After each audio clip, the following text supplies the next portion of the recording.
বন্ধু বংশী চন্দ্রগুপ্ত সূত্রে সত্যজিৎ রায়ের সঙ্গে প্রথম আলাপ মৃণাল সেনের। সত্যজিৎ তখন বিজ্ঞাপন সংস্থায় কাজ করতেন। ক্যালকাটা ফিল্ম সোসাইটি থেকেই আলাপ সত্যজিৎ, মৃণাল, ঋত্বিক এই তিন মহারথীর। মৃণালের হিন্দি ছবি ভুবন সোম তখনও তৈরি হয়নি। মৃণালের একটি বই চার্লি চ্যাপলিনের প্রচ্ছদ করে দিয়েছিলেন সত্যজিৎ রায় বিনা পারিশ্রমিকে। শোনা যায় মৃণাল যখন ছবিটা আনতে গেলেন সত্যজিতের বাড়ি, তিনি বলেছিলেন, কত টাকা দেব আপনাকে? সত্যজিৎ রায় বলেছিলেন, এক কাপ চা খান আমার সঙ্গে, আর খান সিগারেট। মৃণাল সেন বুঝেছিলেন সত্যজিৎ রায় পারিশ্রমিকের কথা তুলতে চান না।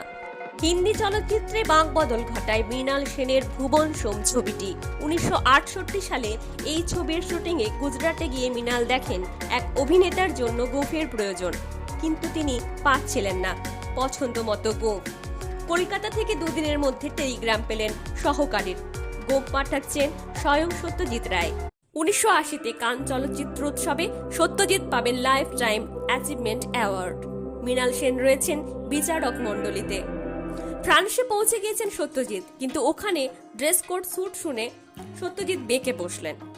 উনি ধুতি পাঞ্জাবি পরেই পুরস্কার নেবেন, কিন্তু কে পৌঁছে দেবে ধুতি পাঞ্জাবি?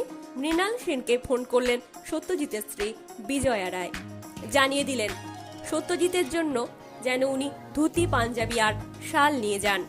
সেই মতো কানে সেই সব নিয়ে গেলেন মৃণাল সেন।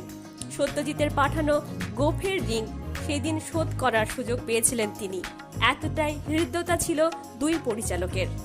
1980 থেকে 1989 8 বার কান উৎসবে গিয়েছেন মৃণাল সেন, কখনো ছবিতে থেকে, কখনো আবার নিজের ছবি নিয়ে। গ্যাব্রিয়েল গার্সিয়া মার্কেজের সঙ্গে 1982-তে কানের কমিটিতে ছিলেন তিনি। মৃণাল সেনই কানের মতো আন্তর্জাতিক আঙিনায় প্রথম ভারতীয় জুরি। তবে এই কান নিয়েই একসময় সত্যজিৎ ও মৃণালের মধ্যে দূরত্ব তৈরি হয়। মৃণাল সেন বলেছিলেন, খণ্ডহর সিনেমাটি যখন কানে যায়, সত্যজিৎ রায় তখন অসুস্থ, ঘরে বাইরে শেষ করেছেন। কমিটি থেকে আমাকে বলা হয়েছিল খণ্ডহরটা প্রাইজ উইনিং ক্যাটাগরি থেকে তুলে নিতে।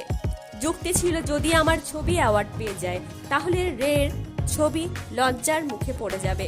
ওরা নিশ্চিত ছিলেন এটাই মানিকবাবুর শেষ ছবি।